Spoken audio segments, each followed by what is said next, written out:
Nah, teman-teman bisa lihat, ini adalah wilayah pada tahun 1946.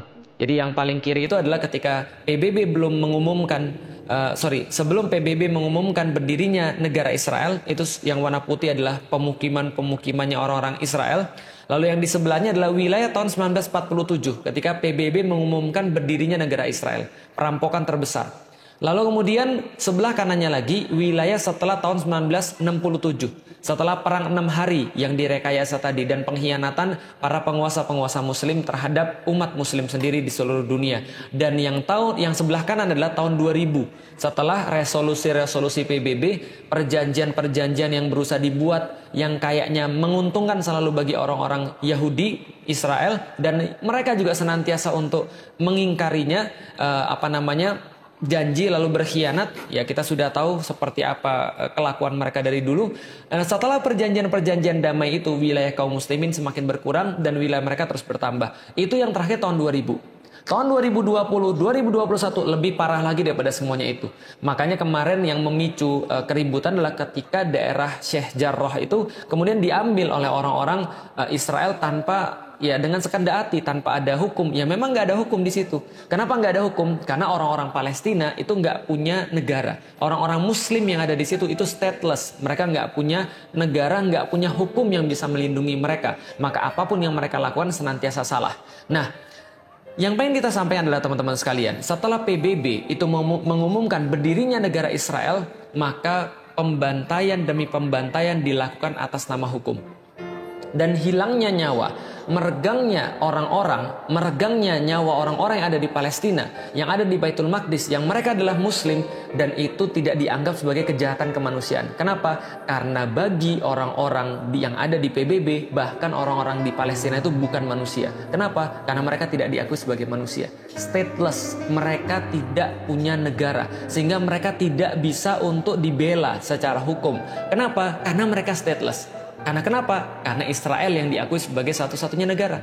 Maka kemarin ketika saya mendengar ada orang-orang bilang, itu peta Palestina dihapus dari Google. Sejak kapan Google memakai peta Palestina? Sejak kapan Google mencantumkan Palestina sebagai sebuah negara? Mereka nggak diakui. Kenapa nggak diakui? Karena secara hukum dunia itu bukan sebuah negara. Yang negara cuma Israel. Maka kita lihat sekarang Israel cuma yang dicantumkan di peta. Karena memang yang diakui sebagai negara adalah dia. Siapa yang ngakui negara? PBB. PBB kan bidannya. Maka kalau misalnya ngarep PBB nyelesain masalah Palestina, nggak akan mungkin. Menyelesaikan masalah di Baitul Maqdis nggak bakal mungkin, karena mereka yang bikin masalahnya di awal. Jadi teman-teman sudah paham. Nah, kenapa misalnya PBB bisa begitu? Ya karena mereka didukung oleh siapa? Mereka didukung oleh Amerika, mereka didukung oleh Inggris, mereka didukung oleh kebanyakan orang-orang penguasa di dunia. Sementara orang-orang Muslim penguasa-penguasanya hanya bisa diam melihat hal yang seperti ini. Kalaupun ada yang berbicara, alhamdulillah ada yang berbicara, maka yang berbicara ini posisinya terjepit. Maka yang berbicara ini tidak bisa berbicara lantang. Kenapa? Mereka tidak bisa mengerahkan pasukan militer ke sana karena bertentangan dengan hukum internasional. Maka ini yang kemudian bisa kita lihat pada saat ini. Nah, apa yang bisa kita lihat pada Januari 2009 misalnya, ketika orang-orang Israel laknatullah menunjukkan kebiadabannya sekali lagi kepada kaum muslimin dengan menghujani kaum muslimin dengan rudal-rudal, dengan senjata-senjata kimia yang sangat tidak manusiawi, tapi tetap aja dibela sama Amerika. Obama bisa berkomentar, Israel have a rights to defend itself. Kenapa? Karena ketika munculnya pun ketika dia pengen jadi presiden, ya dia berpidato di depan AIPAC, American Israel Public Affairs Committee, dan mengatakan komitmennya untuk mendukung orang-orang Israel dan mendukung kemuktahiran senjata-senjata Israel sebesar 30 miliar US dollar. Jadi ini yang kemudian dijanjikan oleh Amerika terhadap pemerintahan Israel. Dan mereka menggunakan ini sebagai kayak komitmen. Kalau misalnya mau jadi presiden ya harus dukung Israel. Kalau nggak mau dukung Israel ya susah untuk jadi presiden. Kenapa? Karena nggak didukung oleh komunitas Israel, nggak didukung oleh komunitas Yahudi. Lalu gimana dengan penguasa-penguasa Muslim? Ya itu yang kita kemudian agak miris. Kok bisa ada orang-orang Muslim yang justru diam ketika melihat saudara-saudara Muslimnya dizolimi dengan kata-kata itu bukan negara saya. Bahkan Mesir itu menghalangi orang-orang yang mau untuk mengungsi, menghalangi suplai air bersih dan menghalangi suplai logistik ke situ.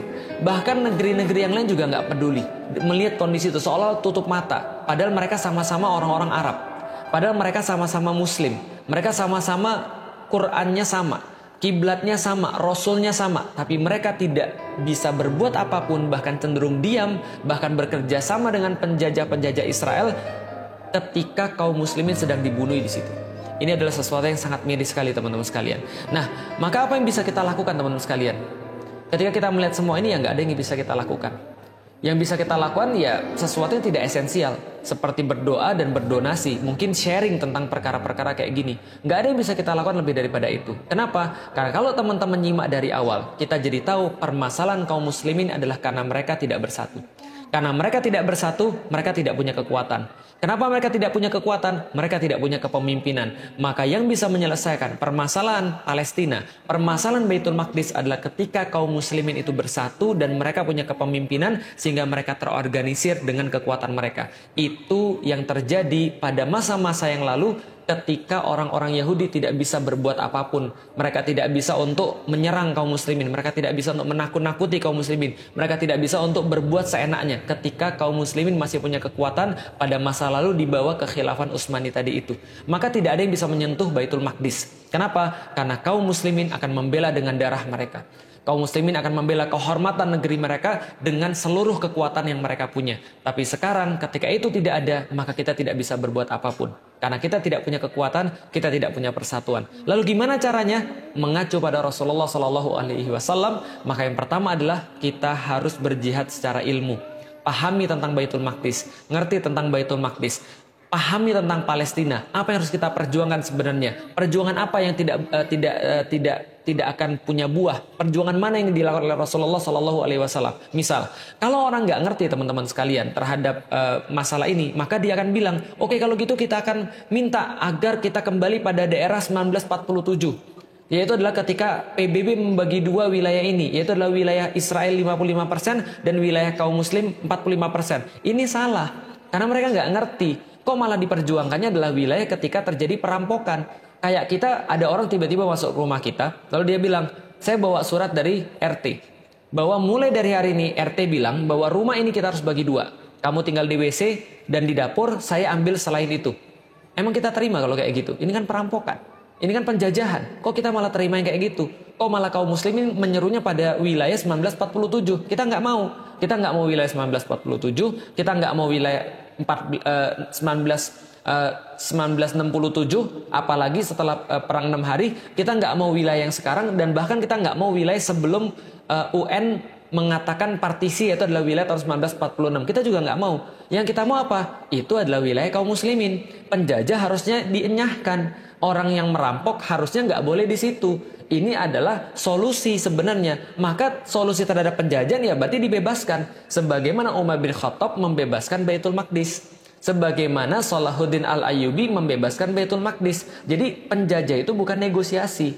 Tapi penjajah itu harusnya diusir. Sebagaimana penjajah Belanda itu diusir dari Nusantara. Bukan bernegosiasi. Gitu loh maksudnya. Nah, maka kita harus kemudian yang pertama adalah jihad ilmu. Dan Rasulullah SAW mencontohkan bahwa ini dilakukan sepanjang 14 tahun.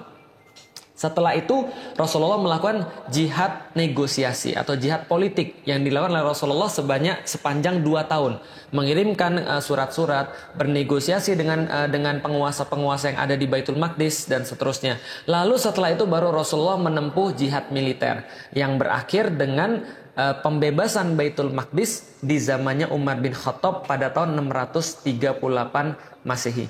Inilah kemudian yang menjadi sebuah pengetahuan bagi kita yang pengen saya sharing teman-teman sekalian. Jadi teman-teman sekarang ngerti kenapa sih Palestina itu bermasalah.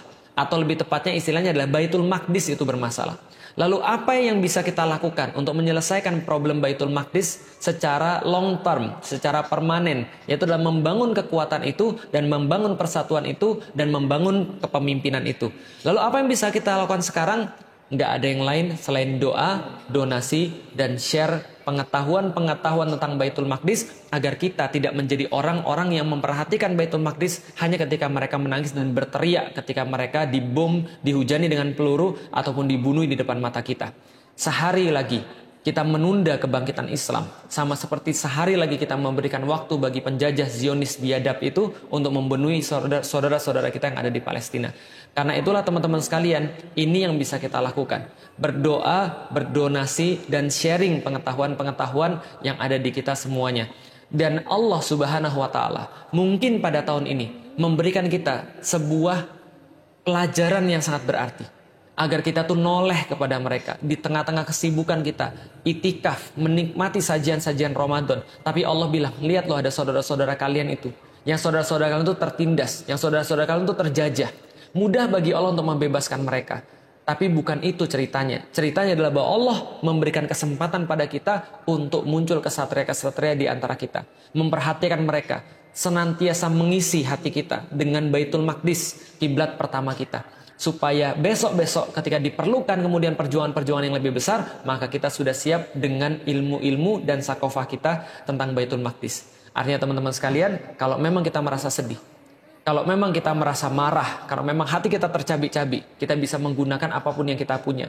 Kalau kita nggak bisa donasi, minimal kita berdoa. Kalau kita bisa berdonasilah dengan harta terbaik yang kita punya. Tapi kalaupun kita sudah melakukan semua itu semua tidak cukup. Melainkan kita harus untuk mempelajari, kita harus untuk mengerti, memahami, dan kemudian menyebarkan sampai orang-orang paham dengan sakofah yang benar tentang Baitul Maqdis, hingga kita bisa berpindah kepada tahapan-tahapan selanjutnya. Wallahu a'lam bishawab. Teman-teman sekalian, semoga bermanfaat. Assalamualaikum warahmatullahi wabarakatuh.